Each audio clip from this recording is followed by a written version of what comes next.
Perfumed Gardens is my second solo album.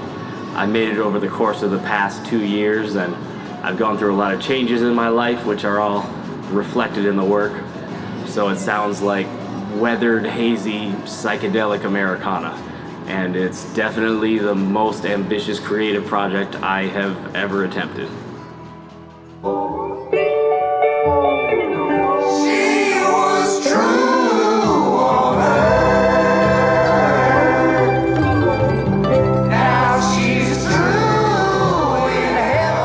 I spent the past couple of years living in Hamtramck, and the city of Detroit has inspired me a great deal. I owe so much to the rich musical traditions being carried on here in Michigan, and a lot of the musicians who played on Perfumed Gardens are heavyweights in the Detroit jazz scene.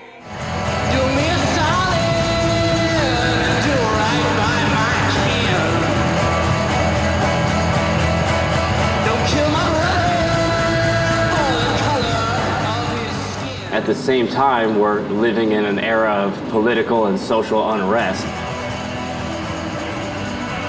So I've had to process all of this trauma and try to find my voice in the midst of anger, violence, chaos, and confusion. I think music is my medicine. When you're rolling down a rocky road and you can't seem to find a friend. The mixing process took about 1.5 years. First, I recorded 23 songs in 3 days with my band at Backseat Productions in Ann Arbor, with my good friend Fred Thomas on the boards. There's someone you could really love. Then, I took those elements to my studio at the Russell Industrial Center in Detroit. I mixed them down, I fleshed out the arrangements, I kind of put an album together.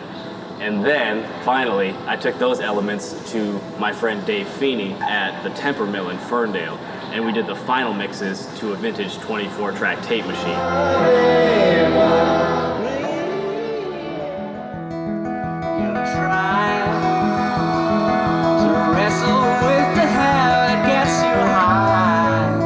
Some really amazing musicians helped me out with this one. I got Antoine Stanley and Madeline Grant on background vocals, Ian Fink on vibraphone, Katie Battistoni on slide guitar, Yuma Usaka on sax, Terrell Morrow on poetry, John Taylor on tabla. The list goes on and on. It really was a community effort.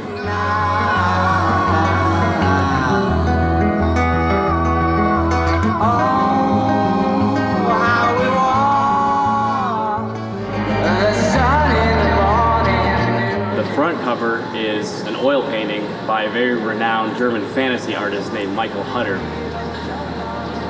The back cover is an original oil painting by my good friend Quinn Failer. But that's just the tip of the iceberg. I had photographers, graphic designers, painters, and calligraphy experts who all contributed their talents to making a truly unique piece of art in the form of a vinyl record.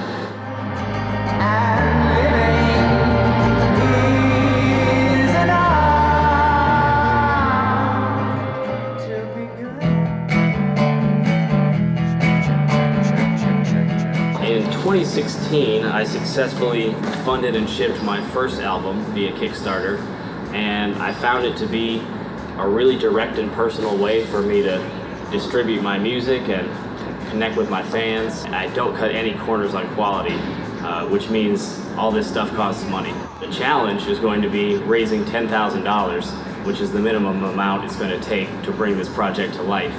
And that money will be funding pressing the album on vinyl, making CDs, paying all the musicians and engineers and painters and poets and other people who worked on this project, and shipping it out to all of you. And the clock is ticking. It's a 30-day campaign, and it's all or nothing. So every contribution counts. Even sharing this video is a great way to help spread the word. And as a working musician, I appreciate any amount of support you can offer me. I'm Evan Haywood, and I hope you're having a beautiful day. I'll be here in the Perfumed Gardens.